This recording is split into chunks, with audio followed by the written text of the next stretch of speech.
England की test team को नया कोच मिल चुका है। न्यूजीलैंड के फॉर्मर क्रिकेटर स्टीफन फ्लेमिंग को नया टेस्ट कोच बनाया गया है। वो ब्रेंडन मैकलम की जगह लेंगे, जिन्हें इसी महीने हटा दिया गया था क्योंकि उनकी कोचिंग में इंग्लैंड की टीम टेस्ट क्रिकेट में परफॉर्म अच्छा नहीं कर पा रही थी। अब स्टीफन फ्लेमिंग जो है वो टेस्ट कोच की भूमिका निभाएंगे। लेकिन यहाँ पर रिएक्शंस बहुत ज़्यादा आ रहे हैं। तमाम दिग्गज खिलाड़ी जो हैं इंग्लैंड के, वो बयानबाजी दे रहे हैं और कुछ खिलाड़ी जो हैं खुश नहीं हैं, कुछ खुश हैं। इसी भी ने तो सहमति जताई थी, जो इंग्लैंड क्रिकेट बोर्ड में सारे जो पदाधिकारी हैं वहाँ पे ऑफिस बेरर्स हैं, उन्होंने सहमति जताई थी स्टीफन फ्लेमिंग के नाम के ऊपर, क्योंकि पहले बहुत ज्यादा नाम चल रहे थे। राहुल द्रविड़ हो गए, एंडी फ्लोवर, काफी खिलाड़ी ऐसे थे जो रेस में शामिल थे, लेकिन अंत में जो जगह मिली वहां पर इंग्लैंड टेस्ट टीम के कोच के तौर पर वो स्टीफन फ्लेमिंग को बनाया गया है। लेकिन यहां पर माइकल वॉन, जो कि फॉर्मर इंग्लैंड क्रिकेटर हैं, काफी अच्छे से समझते हैं इंग्लैंड की क्रिकेट को और कमेंट्री भी करते हैं, काफी एक्सपर्ट्स अच्छे माने जाते हैं ये। उन्होंने बयान दिया है और क्या कुछ कहा है, उन्होंने साफ साफ ये बात कही है, देखिए वार्निंग दे दी है। माइकल वॉन ने साफ साफ स्टीफन फ्लेमिंग को वार्निंग दे दी है कि भाई ये सीएसके नहीं है। आईपीएल में आपने सीएसके की कोचिंग की है, बहुत अच्छी की है आपने, 5 आईपीएल टाइटल भी जिताए हैं सीएसके को, लेकिन इंग्लैंड की टेस्ट कोचिंग करना कहीं ज्यादा मुश्किल होगा आईपीएल में सीएसके की कोचिंग करने से। क्या कुछ कहा है माइकल वॉन ने, वो आपको बता रहा हूं। और साथ साथ उन्होंने ये भी कहा कि जो पाकिस्तान का दौरा है वहां से आप टीम की जो कोचिंग की भूमिका नहीं निभा रहे हो, यानी कि आप चाहते हो कि आप पाकिस्तान वाली सीरीज में आराम करें और उसके बाद जो दक्षिण अफ्रीका के खिलाफ सीरीज होनी है आप उससे अपना टेन्योर शुरू करना चाहते हो। लेकिन यहां पर जो बयान दिया है वो मैं आपको बता रहा हूं। माइकल वॉन ने इंग्लिश अखबार टेलीग्राफ को दिए एक बयान में कहा है कि फ्लेमिंग की बहुत इज्जत होती है और होनी भी चाहिए, क्योंकि उन्होंने बहुत अच्छा किया है। वो एक बेहतरीन मैनेजर और रणनीतिकार के तौर पर जाने जाते हैं। मैंने उन्हें आईपीएल में देखा है, लेकिन इंग्लिश क्रिकेट में उन्हें एक समस्या हो सकती है। वो समस्या क्या है? उन्होंने कहा कि हमारे पास कप्तान के तौर पर एमएस धोनी जैसा कोई खिलाड़ी नहीं है। धोनी ने शानदार तरीके से चेन्नई सुपर किंग्स की कमान संभाली है और वहां फ्लेमिंग के पास कुछ बहुत अच्छे बैकरूम कोच भी थे, यानी कि उन्होंने साफ साफ कहा कि धोनी के अलावा उनके पास बैकरूम कोच भी थे। एरिक साइमंस एक शानदार बॉलिंग कोच थे जो वाइड बॉल को स्विंग कराने में माहिर थे। उनकी टीम तेज रफ्तार के बजाय बॉलिंग स्किल पर फोकस थी, यानी कि उन्होंने कहा कि सीएसके की टीम जो थी वहां पर स्पीड आपको ज्यादा नहीं देखने को मिलती थी, वो स्किल बेस्ड बॉलिंग पर फोकस करती थी। क्या ये इस बात का संकेत है कि इंग्लैंड की टेस्ट टीम में भी सिर्फ तेज रफ्तार नहीं दिखेगी? उन्होंने कहा कि स्पीड देखने के बजाय क्या इंग्लैंड की टेस्ट टीम में भी आपको बॉलिंग स्किल की वापसी देखने को मिल सकती है? ये बड़ा बयान उन्होंने दिया है।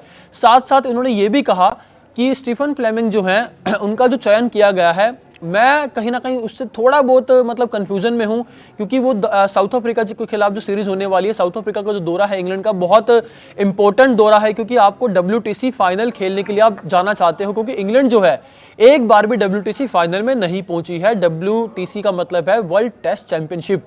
यहां पर आपको बता दें कि जो दौरा होना है वो अगस्त में ही होना है। स्टीफन फ्लेमिंग ने साफ साफ कहा है कि वो साउथ अफ्रीका के खिलाफ दौरे से अपनी जिम्मेदारी निभाएंगे, लेकिन पाकिस्तान वाली जो सीरीज है, 3 मैचों की सीरीज होनी है, इंग्लैंड वर्सेस पाकिस्तान के बीच 3 टेस्ट मैच खेले जाएंगे, वहां पर आपको स्टीफन फ्लेमिंग दिखाई नहीं देंगे। उनके अपॉइंटमेंट हो चुका है, उनकी नियुक्ति हो चुकी है, लेकिन स्टीफन फ्लेमिंग ने साफ साफ कहा है कि वो जो साउथ अफ्रीका के खिलाफ दौरा होगा दिसंबर में, वहां से ये जिम्मेदारी निभाएंगे, वो पाकिस्तान वाली सीरीज में नहीं होंगे।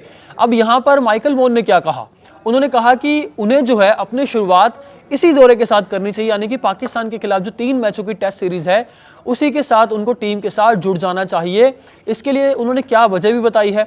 उन्होंने कहा कि इससे उन्हें छोटी छोटी जानकारियां मिल सकेंगी, जैसे एजबेस्टन जैसे मैदानों पर खेलने का अनुभव हासिल करना, जहां एशेज टेस्ट होगा जो कि ऑस्ट्रेलिया के खिलाफ एक बहुत बड़ी सीरीज होती है, इंग्लिश क्रिकेट से जुड़े लोगों को जानना और काउंटी क्रिकेट कोचों से मिलकर अपने खेल के बारे में जानकारी जुटाना जो उनकी मदद कर सकते हैं। ये वो छोटी छोटी बातें हैं जिन्हें इंग्लैंड ने ब्रेंडन मैकलम के दौर में नजरअंदाज किया था। ये साफ साफ माइकल वॉन ने आरोप लगाया है कि जब ब्रेंडन मैकलम कोच थे तो इंग्लैंड ने इन छोटी छोटी बातों को नजरअंदाज किया था, लेकिन बड़ी ट्रॉफियां जीतने के लिए इनकी जरूरत होती है। इससे यह भी पता चलता है कि इंग्लैंड के हेड कोच पद के लिए खिलाड़ियों का आकर्षण थोड़ा कम हो गया है।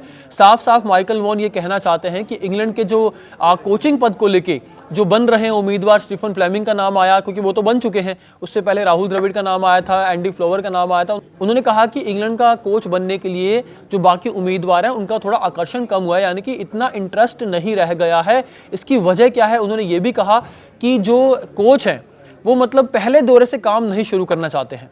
उन्होंने ये भी कहा कि इंग्लैंड फ्लेमिंग को लाने के लिए कितना बेताब था, इसका अंदाजा इसी से लगाया जा सकता है कि बोर्ड अपनी शर्तों के साथ नहीं गया, बल्कि फ्लेमिंग की शर्तों के साथ उनकी नियुक्ति कराई गई। ये बड़ा बयान माइकल वॉन ने दिया है, क्योंकि आपको पता है कि इंग्लैंड की टीम इस समय टेस्ट में अच्छा नहीं कर रही।